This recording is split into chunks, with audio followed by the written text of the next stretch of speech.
Welcome to the deep dive, where we take your stack of sources, find that single glittering seam of insight, and deliver the knowledge you need fast. Today we're looking at something that really challenges how we view ancient texts. It's a fundamental intellectual puzzle. We're talking about the foundational creation stories from the Sumerian tablets all the way to Genesis. And we're asking a pretty radical question. What if these stories were never about the cosmos at all? What if they weren't about creating the stars or the universe, but were actually detailed political and social blueprints for ancient human societies? Exactly. Blueprints for managing land, resources, people. This is what our source S. Kaçmaz calls the sociogonic reading. It's about the genesis of society, not the universe. And the claim is that for theology to ever become a true science of religion, we have to abandon the old cosmogonic view. We have to. The source is pretty uncompromising on this. It argues that if we don't see these as management documents, we can't understand past societies, and we certainly can't predict how future ones might form. And this is where it gets, frankly, very provocative. This isn't just some gentle academic rethink. No, not at all. The source makes this incredible claim that once you adopt the sociogonic view, the entire body of work based on a cosmic god, it becomes, and I'm quoting the term here, sup.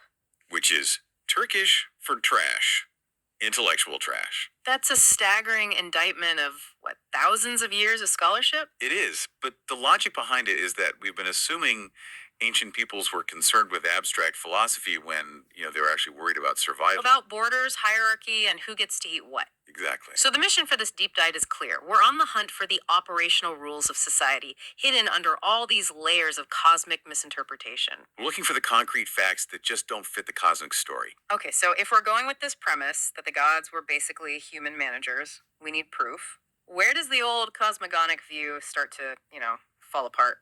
Well, I think the best place to start is with the paradox of just how mundane these cosmic gods really are. Right. It's a bit absurd when you think about it. You have these beings who are supposedly setting galaxies in motion, but their day-to-day concerns are incredibly specific, ground-level human activities. Why would a being managing dark matter care if I boil my sacrificial lamb or break its bones? It makes no sense. And the sources list these concerns out. They're obsessed with food laws, down to the most granular detail. Okay. Rules on whether you eat the sacrifice raw or boiled, what parts you can't touch.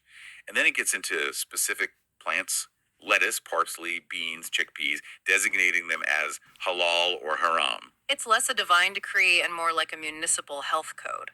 And it goes deeper and, frankly, darker. They are intensely focused on controlling the sexual and reproductive order. Not just general rules either. No, very specific. Concerns about male and female anatomy, and even commanding the creation of eunuchs, the Hadimerkik, and sterile women, the Kishirkadun. Wait, so they weren't just concerned with agriculture. This is active population management through sterilization. It's social engineering. And that extends to hierarchy, too. They create categories like life food and death food. They establish social classes: soul sons, great sons, enslaved sons and daughters. I saw a note in there about the legs of Jesus, the soul son, not being broken on the cross. That feels like a bit of a leap forward in time. It is, but it shows how persistent these management protocols are. It's about the treatment of the ruling class successor, a protocol that stretches from Sumerian times right into later Abrahamic traditions. So if you pull back all these divine interests, the food, the sex, the kids, they all map perfectly onto three very real, very tangible social issues in the ancient East. 1. Rules for food and drink. 2. Enforcing sexual order in population. And 3. The inheritance and sharing of children. The universal order is completely ignored. It's irrelevant. The gods are just high-level managers drawing property lines and enforcing health codes for the societies they govern. That clarifies the tension perfectly. But if their jurisdiction isn't the universe, where is it? This has to bring us to the geography. This is the foundational evidence. For the cosmic reading to even exist, the words heaven and earth must have originally meant something far more concrete. Something we've lost over time. Exactly. And Kaçmaz established this core equation about 30 years ago, and it really reframes everything.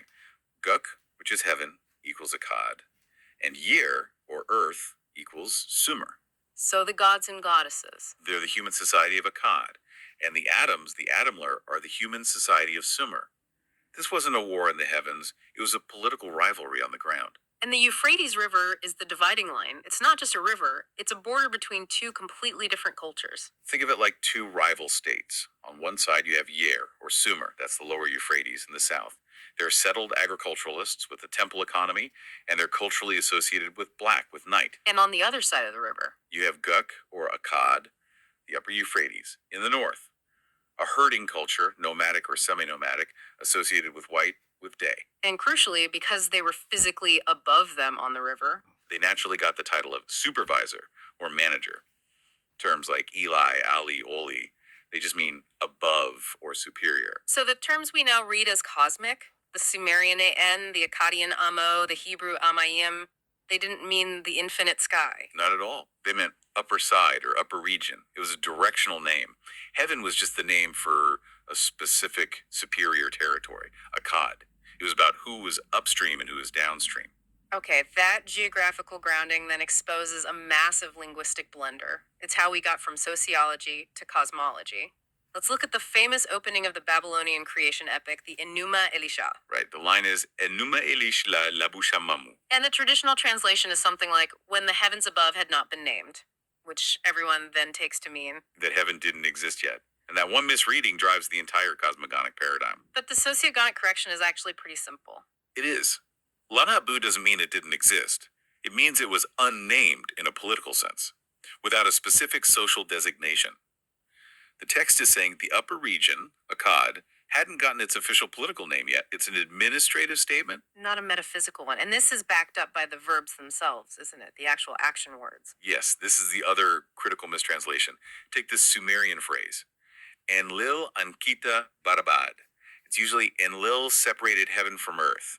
The verb there is bad, which is related to the Hebrew verb bada. The verb from Genesis, in the beginning, God bara the heavens and the earth. And for centuries, that's been read as to create from nothing. Ex nihilo. Yeah, but that's not what it means. What does it actually mean? The real meanings are so much more terrestrial. It means to arrange, to place, to separate, to draw a border, to push away, to partition. So Enlil's job wasn't creating the universe. It was more like land surveying. Pretty much. He was establishing the boundary between the upper society of Akkad and the lower society of Sumer.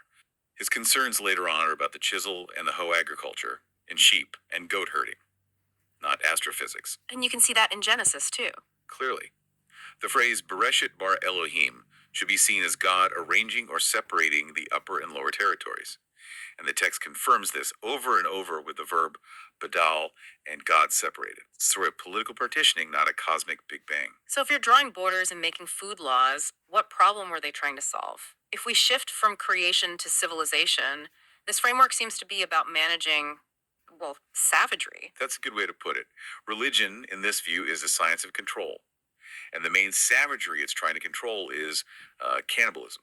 You mean like endemic cannibalism, a routine practice? The consumption of human children, of victims within a society, the sources suggest this was a real and present danger.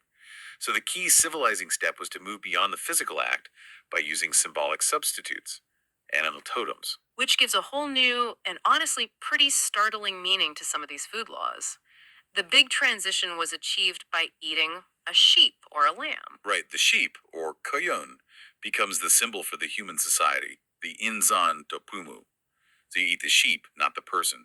And also, bizarrely, the consumption of lettuce. Lettuce. How does lettuce replace a human victim? It sounds strange, but the sources are explicit. The ritual eating of lettuce, or marul, replaced the actual eating of humans. It was a symbolic substitute. In the ancient Levant, the lettuce plant was a powerful symbol for the human body, maybe because of its shape or its connection to fertility. So by sacrificing and eating the symbolic human, the sheep or the lettuce, in a controlled ritual, you could channel all that aggression away from real people. It's a form of social therapy on a massive scale. And what about the groups that say refuse to eat pork? Or lettuce, or beans? Well, their rejections weren't just random superstitions. Those rules were markers of a society trying to consciously distance itself from these very old, very dangerous cannibalistic practices. It was a sign of being more civilized. You can even see echoes of that much later, with someone like Pythagoras rejecting beans and sacrifice meat. Exactly. He was continuing that ancient impulse toward purification, toward moving away from the savagery of the distant past. So as societies evolved, these rituals became more and more abstract. How did we completely lose the original social meaning? Well, the final big leap away from the truth seems to have been driven by Greek philosophy, They continued the process of detachment. pushing it further and further from physical reality until the tangible history of two societies on a river was totally transformed into a cosmic origin story. Can you give us an example? Sure. Go back to the Mesopotamian texts. You have concrete ritual acts, things like throwing a sacrificial tool into a river or boiling a meal in a kettle for the early gods Lamu and Lahamu. These are physical, social practices. Okay, real world actions. Then along comes a philosopher like Thales.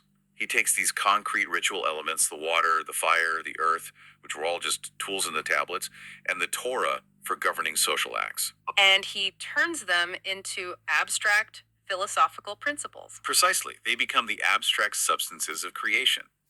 The ritual act of using a kettle and water to prepare a meal for the ruling class gets completely abstracted into a philosophical statement like, water is the origin of all things. And the original social meaning is just gone, erased. It's a profound danger. Because of this move from the physical reality of lettuce, figs, and lentils to the abstract idea of a cosmic tree or a cosmic mountain, the modern academic world ends up studying, cosmic animals. Instead of analyzing the real world significance of agricultural goods and the cannibalistic practices that they replaced, we study cosmology instead of sociology. So, to bring this all together, what does this mean for us now? This sociogonic shift, it feels like it forces us away from speculation and toward a concrete science of social formation. It does. It's grounded in the real geography of the upper and lower Euphrates and the political separation of Akkad and Sumer. And it lets us apply a critical historical lens to stories we always thought were just, ethereal myths, like the Inanna myth. Right. With this lens, Inanna isn't taking some mystical journey to the underworld.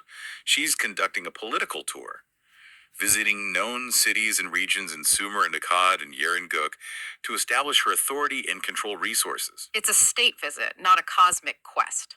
The real story of humanity is right there in the food laws and the border disputes, just waiting. Once you understand that the gods were just the ruling class, the managers, then all of theological history is really political history. So here's a provocative thought for you to take away from our deep dive today. If the entire concept of heaven, which originally just meant the superior ruling society located upstream, only became God through a long, slow linguistic drift from words meaning above or exalted, then what does that imply about the source of authority and the ultimate social function of all our modern political and spiritual hierarchies that still claim their legitimacy descends from the heavens? Why do we still look up for validation when the source of power was always just upstream?